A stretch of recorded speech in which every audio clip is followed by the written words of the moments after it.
They say some memories fade with time. Mine haven't. It's been nearly 30 years since that summer of 1996, and yet, I still can't sleep in darkness. I can't drive through a silent forest without trembling, and sometimes in the dead of night I swear I still hear them. The whispers. This isn't just a scary story to entertain you. It's the story of how my life was almost stolen, piece, by something I never believed in. Something older than our faith. Something that wears the dark like a crown. I survived by chance. Others didn't. So listen carefully. Because if you ever find yourself in a lonely stretch of woods, stumbling on something that doesn't belong to you, something that looks like a feast left behind by ghosts, don't touch it. Don't mock it. And above all, don't desecrate it. I did, and what followed still scars me today.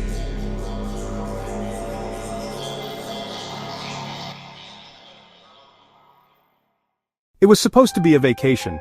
My dad, Robert, was one of those fathers who believed in seeing the world by road. He'd pile us into the family minivan with a cooler of sodas, a box of Pop-Tarts, and his beloved Rand McNally Road Atlas. Mom, Susan, was the cautious one. She packed snacks, blankets, and a small Bible that she never traveled without. My sister Emily, 14 going on 25, had her Walkman glued to her ears, flipping through cassette tapes of Nirvana and Alanis Morissette. And then there was me, Ethan, 12 years old, full of mischief.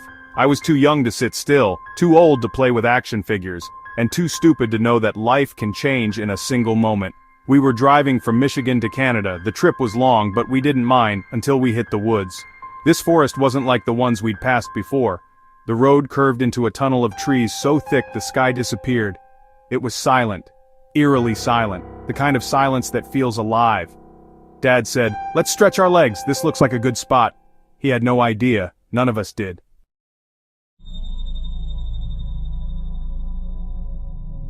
I remember the air first. It smelled strange, sweet, almost rotten, like overripe fruit mixed with burning wood. I told Mom I had to pee and wandered off, and then I found it. On a flat stone surrounded by moss and vines lay a spread of food. At least I thought it was food. Bowls of something steaming, bread that shimmered like it was brushed with oil, fruits I'd never seen before. The plates glistened faintly like they were made of crystal, but softer, glowing faintly as if alive. No ants, no flies, nothing natural touched it. I stood there, staring.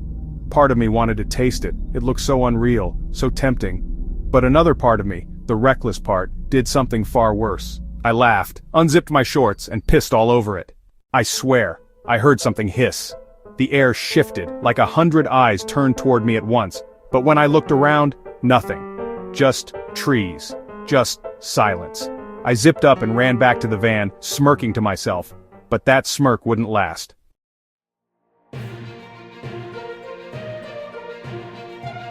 As soon as we started driving again, I felt it. The heaviness. Like someone else had joined us in the van. Emily wrinkled her nose. "Do you smell that? Like smoke?" Dad said it was just the engine. But I knew better. Because in the reflection of the window, just for a second, I saw a shadow sitting between me and my sister. Not a clear figure. Just a shape, blacker than the night itself.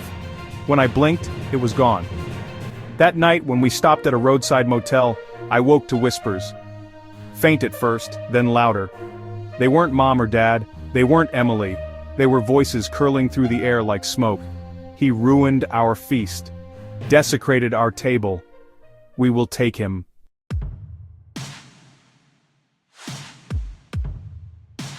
Back home, the nightmares started. I woke every night at exactly 3:07 a.m., gasping for air. My chest felt heavy, like someone was sitting on me. Once I opened my eyes and saw handprints, dark, wet handprints, smearing across the ceiling. At school, I blacked out. Teachers said I started speaking in a voice that wasn't mine, guttural and cruel, muttering things no one understood. Kids screamed and ran from the classroom. At dinner, forks and knives rattled whenever I sat down. Mom swore she felt someone breathing against her neck. Dad woke up with scratches down his back, 3 deep marks, like claws. And Emily, she stopped sleeping in her room altogether. She said shadows crawled along her walls, whispering her name.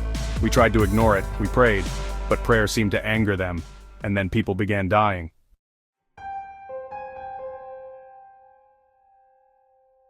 It started with our neighbor, Mrs. Jensen. She came to check on Mom one evening. While standing in our kitchen, she suddenly screamed, clutching her throat. Her body went rigid, eyes rolled back, and she collapsed, dead before she hit the floor. At school, a boy named Daniel, who sat near me, started coughing violently. Blood poured from his mouth. He died right there, his body slamming against the desk. Everywhere I went, death followed, and the voices grew louder. "We will take you, boy, we will drag you into the shadows."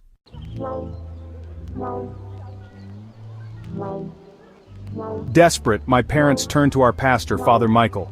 He came to the house with holy water and a crucifix. The moment he stepped inside, the air turned ice cold. Candles blew out, and then, he began to choke. Invisible hands clamped his throat, lifting him off the ground. Dad and I pulled him free, but he left shaking, pale as a ghost. This is no ordinary haunting. These are ancient spirits, shadows older than man. I can't help you. Finally, someone told us about a man across the border in Ontario. A Christian spiritual warrior, they said, who had fought darkness before. His name was Thomas Raman.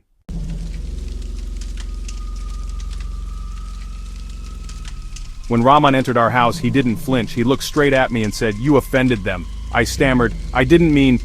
But he cut me off. "Intentions don't matter. You desecrated their offering, their sacred gathering. Now they want your life." That night, he prepared for a cleansing.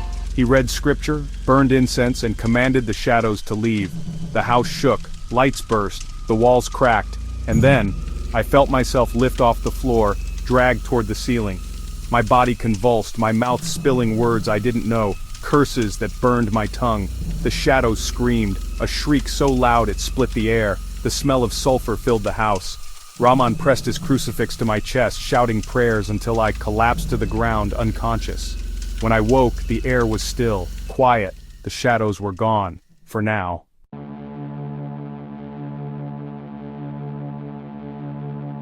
We moved shortly after. My family never spoke of it again. Emily refuses to this day.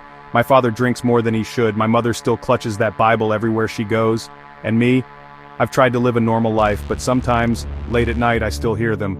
The whispers, faint in the corner of my room. They never forget.